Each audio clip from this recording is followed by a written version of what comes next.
New details tonight on the shooting that rocked a small newspaper and has left a community in mourning. Good evening. This is CTV News for Friday, June 29th. I'm Denise Douglas. So glad you could join us. Well, topping our news tonight is that deadly mass shooting in an Annapolis newsroom. 5 people were cut down as they worked. The alleged gunman is in custody. Byron Scott has our story. There are no other suspects we're looking for right now. For all of the things he did say today, the one thing Anne Arundel County Police Chief Timothy Altamare would not say to the media was the name of the suspect in yesterday's deadly mass shooting. I will not say his name today. I refuse to do it. The alleged killer is 38-year-old Jared Ramos of Laurel, and on the front page of today's Capital Gazette, pictures of the 5 people he's accused of blasting away with a pump-action shotgun. They are editor Bob Hyacin, editorial page editor Gerald Fishman, reporter John McNamara, sales assistant Rebecca Smith, who was recently hired, and writer Wendy Winters. 2 others, Rachel Pocella and Janet Coley, received minor injuries. Most of the folks that work at the Capital Gazette work with us daily, weekly, and we know them. It's not only a loss for them, I want them to know that. It's a loss for the Anne Arundel County Police Department, and truly. Police say while they were able to get fingerprints from the suspect, they relied on facial recognition technology to identify him. We did find evidence at the residence. I can't go into a whole bunch of details about it, but I will tell you that it's evidence showing the origination of planning, things like that, in his apartment. They say Ramos had a years-old grudge against the paper following a defamation suit. A 2011 article detailed Ramos's guilty plea to criminal harassment of a woman on social media. Still, they say Ramos did obtain the weapon legally about a year ago.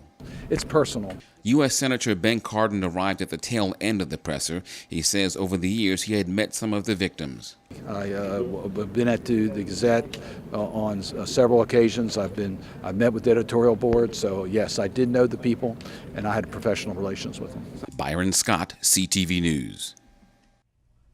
Police say even though they have spoken to scores of witnesses, they are asking anyone who may have information to call the Anne Arundel County Police at 410-222-4700. The windows to the basement apartment in Laurel where Jared Ramos lived are now boarded up. Neighbors say Ramos was a man who they spoke to. He was polite but stayed to himself, adding that they are surprised that he is now accused of gunning down 5 people and leaving 2 others injured at the Capital Gazette. And it's difficult when you see somebody not even with bad behavior close to you, near to you, being your neighbor, and a few days later on, it's like an evil person. I mean, I'm really very shocked. Right now, even my body is still shaking from the whole commotion.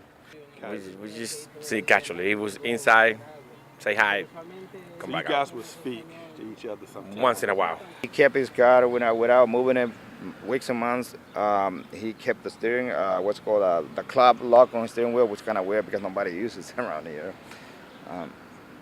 So there's not much I can tell you about it. Have you ever had a conversation with him? Well, that's the thing. When we had recently moved, I don't remember how many days, but when we had recently moved and I did bump, but not bump, but I came across him, way out, way in, on 2 separate occasions. I said hi to him. He just basically ignored me like I didn't say anything. He just kept going. So that was the first time, so I tried again on another occasion when I did come across him. He ignored me, so after that I just said, okay, fine, this guy doesn't want to talk to me. There will be a candlelight vigil to remember the victims at 8 p.m. tonight in Annapolis at Lawyers Mall, as we have been telling you. And as you can clearly hear, many are heartbroken and asking why. After yesterday's shooting, Governor Larry Hogan released a statement ordering Maryland flags to be lowered to honor the 5 Capital Gazette staff members whose lives were taken. The flags will remain lowered until sunset on Monday, July 2nd. Friends and colleagues are remembering reporter John McNamara, who was a household name in Bowie. He was the editor of the Bowie Blade News for years, a position he loved. With more on this story, we are joined now by Sonia Srivastava. Sonia, definitely a big loss for the community. Absolutely, absolutely. Denise, it's a tough day for many, including Una Cooper, the communications manager for the city of Bowie. She spoke to him just hours before the shooting. This story is still very surreal for Una Cooper. She recalls speaking to her friend John McNamara just hours before shots broke out yesterday at the Capital Gazette. We talked yesterday afternoon, and we talked a little about work, but mostly just about life. He'd been working a lot because of the primary, and he was tired, and he was looking forward to vacation next week. As soon as she heard about the shooting, she immediately texted him, but never heard back and never will. The longer it went that I didn't hear, the more worried I became. And then we started hearing rumors that he had been one of the victims. Cooper and 56-year-old McNamara were good friends, both brought together by their love for Maryland basketball. McNamara wrote the book Cold Classics and the University of Maryland Football Vault, The History of the Terrapins. Today, the Maryland Terrapins put up this post saying John will never be forgotten and John will always be a Terp. McNamara worked at the Capital Gazette for more than 20 years. He was the editor of the Bowie Blade News and Crofton West County Gazette. Bowie Police Chief John Neske says he will surely miss the witty reporter turned friend. As a local police department, you thrive or you struggle based upon your local news coverage. And John was outstanding in that regard. You would be at one point in a meeting, he'd be talking about his Alaska trip. You'd mention that you were thinking about it. The next time you saw him, he'd bring you a travel book that he used. John wasn't from here, but more than one person has said, really, I thought he was, because he just very quickly became part of the community. And he always said, I'm pretty sure, he said, I'm not in this to make friends, and I'm pretty sure I tick people off regularly. But I think he did make friends in the end. I'm pretty sure he did make a lot of friends.